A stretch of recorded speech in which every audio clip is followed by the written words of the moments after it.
Business durable, le magazine des entreprises qui prennent soin de la planète. Nathalie Croiset sur BFM Business.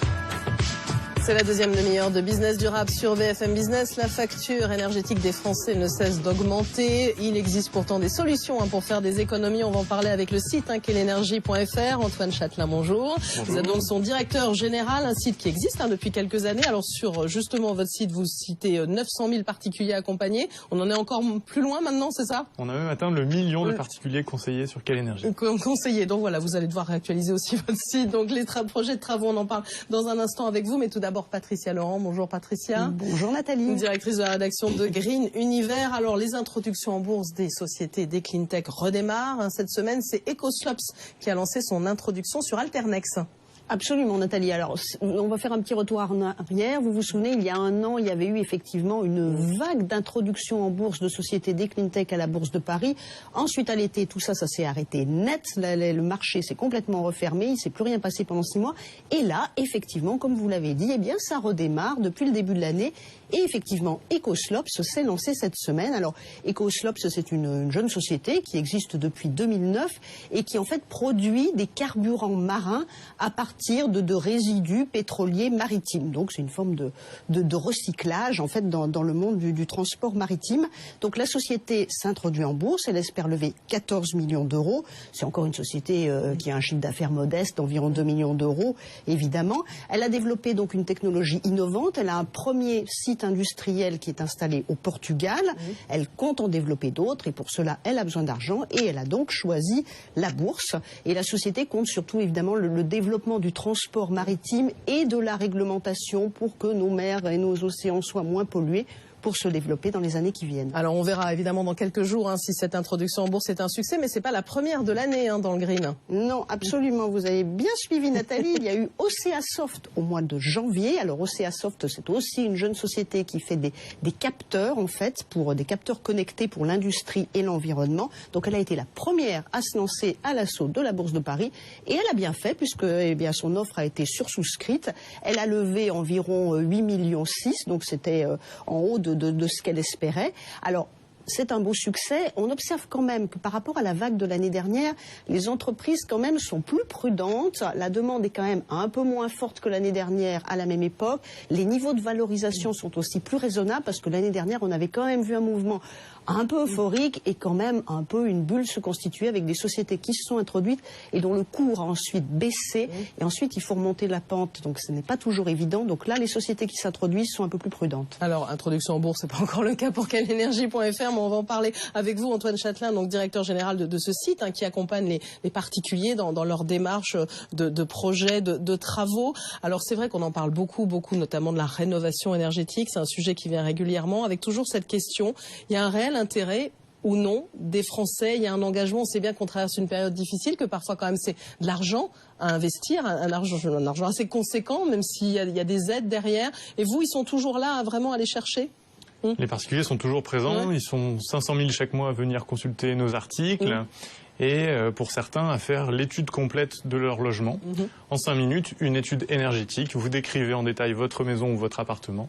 Et on va vous dire quelles sont les dépenses actuelles et quels travaux vous devez privilégier pour réduire ces factures. Donc il y a bien toujours un intérêt fort des Français pour réduire leurs factures. Le chantier reste immense. L'ensemble du parc de maisons et d'appartements reste très énergivore. Et tout le monde a envie de réduire sa facture. Il y a aujourd'hui plus personne qui rejette l'idée d'isoler sa maison ou bien de changer de chauffage.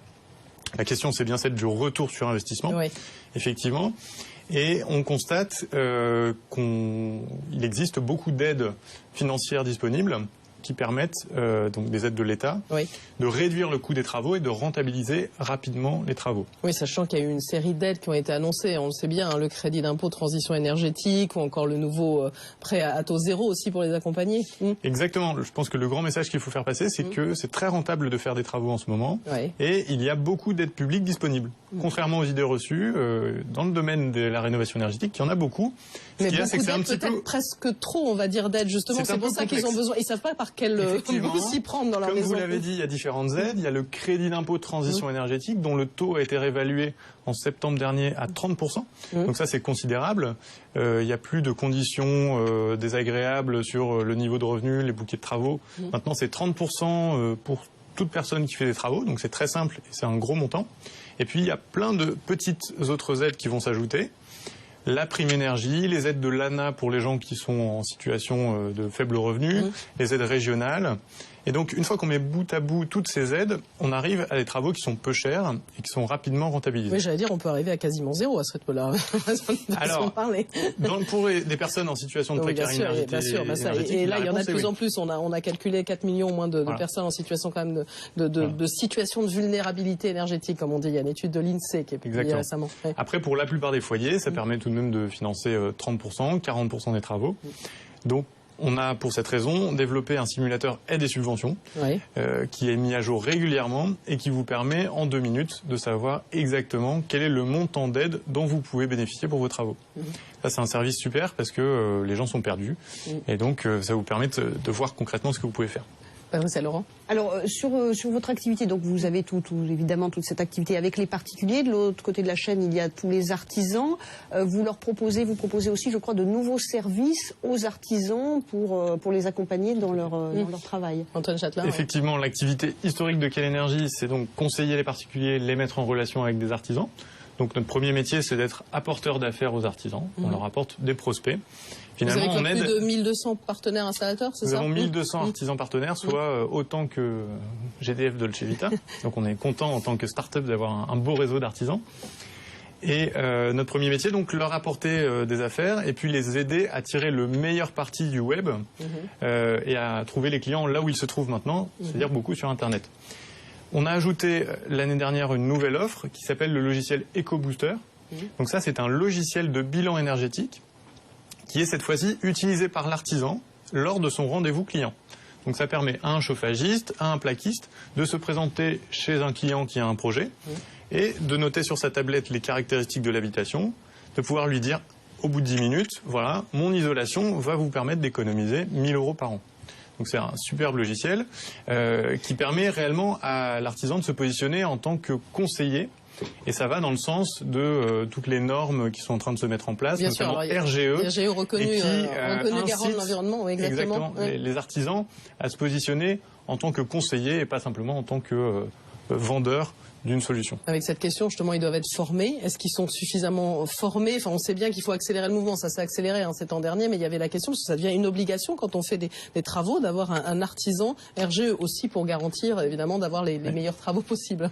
Vous avez raison, donc c'est un enjeu très fort de cette année 2015, puisque depuis le 1er janvier, le crédit d'impôt n'est accordé que si l'artisan est RGE. Donc il faut autant dire que l'aide est tellement importante qu'un artisan qui n'est plus RGE aujourd'hui est en grande difficulté pour vendre. Donc il y a un enjeu de formation colossal. Les formations sont pleines à craquer, il y a des files d'attente terribles. Et donc, nous, on a incité notre réseau d'artisans à bien se certifier. Aujourd'hui, ils sont à peu près 80%, donc on est du réseau Quelle Énergie à être certifié.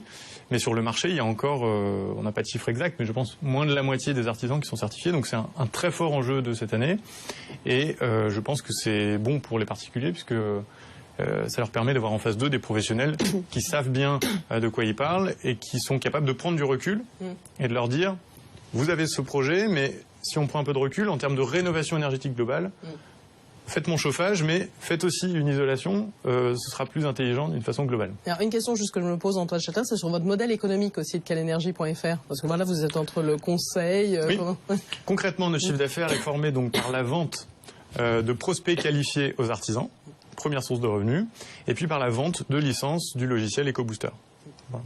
Tout simplement. Alors pour ce qui est pas de tout simplement, on parle beaucoup d'énergie renouvelable, on va en parler la semaine prochaine, vous savez, le projet de loi qui va commencer à être étudié à l'Assemblée. Alors en matière d'énergie renouvelable, qu'est-ce qui tente les Français? Ils s'orientent par exemple vers un chauffage à bois plus naturellement. Qu'est-ce que vous voyez dans ces travaux-là? Dans le domaine de l'habitat, la tendance très forte, c'est effectivement le chauffage au bois.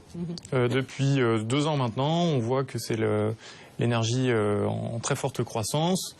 En fait, on revient à des solutions finalement ancestrales, très simples, voilà, se chauffer avec des bûches ou bien alors des granulés qui sont des déchets de bois compactés. Sachant que le fioul reste quand même cher, voire de plus en plus cher, et donc il y a une envie de changer. Ouais. Exactement. Donc ce qui fait le fonctionnement de cette filière, c'est que c'est beaucoup moins cher et puis ça fonctionne sans avoir besoin de subventions. Il y a eu en 2009-2010 une très forte hausse, notamment du solaire photovoltaïque, de la pompe à chaleur. Aujourd'hui, ça c'est un peu retombé, ça s'est rationalisé. Ça veut dire que le solaire, quand même, on est un petit peu moins tenté. Les Français sont moins tentés. C'est pas Je pense qu'ils y reviennent. Je pense qu'ils y reviennent. C'est-à-dire qu'il y a eu une période difficile pour le solaire. Il y a eu sans doute eu trop d'aides trop vite. Et là, c'est en train de revenir, mais de façon plus efficace, plus rationnelle. Donc, ça reste une solution intéressante. Mais la plus forte demande aujourd'hui, c'est sur le chauffage au bois. C'est sur le chauffage au bois. Voilà, quellenergie.fr. Donc évidemment, il faut aller voir, se renseigner, ces projets de travaux. C'est gratuit, exactement. Antoine Châtelain, directeur général, merci à vous. Merci à Patricia Laurent de Green Univers. Et on va continuer, évidemment, à parler d'énergie dans cette émission.